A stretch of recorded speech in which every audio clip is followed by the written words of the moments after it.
मोतिहारी के किसानों पर दुखों का पहाड़ टूट पड़ा है। उनकी आंखों से सिर्फ आंसू निकल रहे हैं। दरअसल अचानक से उनकी धान की फसल सूखने लगी है। फिलहाल किसानों को कुछ समझ नहीं आ रहा है। ना बारिश हो रहा है, धान सूखा हुआ है, 2 बेर रोपनी हो चुका और वहाँ पर सब सूख गया है धान। हम लोग क्या करें? ना ऊपर वाला से बारिश हो रहा है और ना नीचा सरकार सुन रहा है। आपके यहाँ नहर की व्यवस्था है? ना, हमरो नहर का भी व्यवस्था नहीं है। और खेत में दरार भी पड़ गया है धान? हाँ, बहुत दरार पड़ गया है, उसमें सूखा हुआ जमीन रुक रहा है।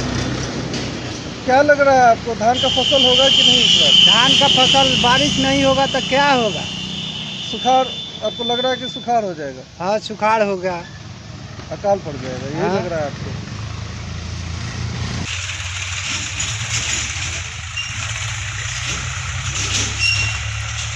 यही तो प्रॉब्लम है। 2 बार हम लोग पानी पटा कर रोपे हैं, वो पूरा सूखा पड़ गया, दरार पड़ गया है। पिछले साल तो बाढ़ से पूरा ख़त्म हो गया, इस साल सूखा से पूरा ख़त्म हो रहा है। अब आदमी क्या खाएगा क्या नहीं खाएगा कुछ समझ में नहीं आ रहा है। बच्चे लोग हैं सब, कोई देखने वाला सुनने वाला नहीं है। धान की रोपनी आप दोबारा किए हैं? दोबारा रोपनी किए हैं, 2 बार भी रोपनी किए, दोनों बार ख़त्म हो गया। अब ऊपर वाला भी ध्यान नहीं दे रहा है, बारिश नहीं हो रहा है। नीचे वाला भी ध्यान नहीं दे रहा है कि कैसा होगा कैसा नहीं। पूरा सूखा पड़ गया, आप लोग देख रहे हैं, दरार पड़ गया है खेत में। धान कैसा है? धान मतलब धान पीला हो गया? पूरा धान पीला हो गया है, वो जड़ सूख रहा है बारिश की वजह से। और कितना पानी पटाएंगे, बहुत तकलीफ हो रहा है, पैसा आएगा कहाँ से। इसलिए देख रहे हैं आप लोग कि पूरा ख़त्म हो गया। 2 बार हम लोग पानी पटा कर रोपे, दोनों बार ख़त्म हो गया बारिश की वजह से।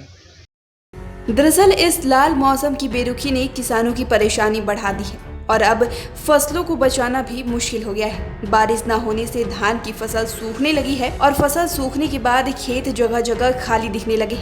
खेत में दरारें पड़ने लगी हैं। साथ ही फसल खराब होने से किसानों को आर्थिक रूप से नुकसान भी हो रहा है। धान की बोवनी के बाद से ही मौसम की बेरुखी बनी हुई है। किसानों को खाद, ट्रैक्टर का भाड़ा, पानी का पटवन सहित अन्य खर्च भी धान की बोवनी में आए थे और उम्मीद थी कि फसल अच्छी होगी, लेकिन बारिश न होने के कारण फसलें पूरी तरह से खराब होने के कगार पर है। किसानों का कहना है कि पिछले साल बाढ़ ने तबाही मचाई थी और इस साल बारिश नहीं होने से खेत में दरारें पड़ रही हैं। जुलाई का लगभग आधा महीना निकलने के बाद भी मानसून पूरी तरह से सक्रिय नहीं हो पाया है। यदि बारिश होती भी है तो कुछ मिनट होकर तेज धूप निकल जा रही है। देखिए, इस साल जो है पूरे ज़िले में जो है बारिश का जो एक औसतन जो बारिश होती है उससे अमूमन लगभग 70% जो है बारिश कम हुई है, जिसके कारण पूरे ज़िले में सूखे जैसी हालात बन गई है। यहाँ की सरकारी नलकूपे सारे बंद पड़े हुए हैं। यहाँ नहरों की व्यवस्था जो है सो बहुत ही दयनीय स्थिति में है। किसी भी नहर में समय पर पानी की उपलब्धता नहीं है, जिस कारण इस बार जो है अब तक धान का जो बिचड़ा जो है रोपाई लगभग मतलब मान के चलिए कि 20 से 25% हुआ, जिस कारण जो है उसके साथ ही जो है रोपाई में किसानों पर अधिभार बढ़ गया है। अब जो वर्षा आधारित जो किसान हैं, जो बारिश पर निर्भर हैं, उन लोगों को पटवन करना पड़ रहा है। और जिन लोगों ने 25% जिन्होंने अपना रोपनी कर लिया है, अब वो बिचड़ा सूखने लगा है, दरारें पड़ने लगी हैं खेतों में अब बारिश कम होने के कारण, जिस कारण से उनको जो है सो अधिभार और ज़्यादा बढ़ गया। फिर तो दोबारा उनको पानी उसमें डालना पड़ रहा है। ये पूरे ज़िले की स्थिति इस बार जो है सो सूखे जैसी हालात बन गई है।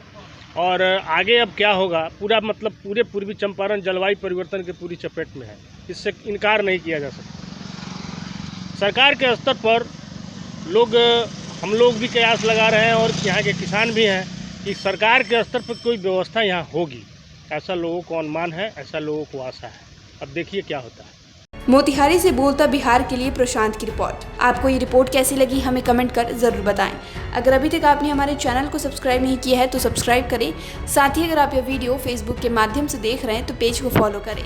वीडियो देखने के लिए आपका धन्यवाद।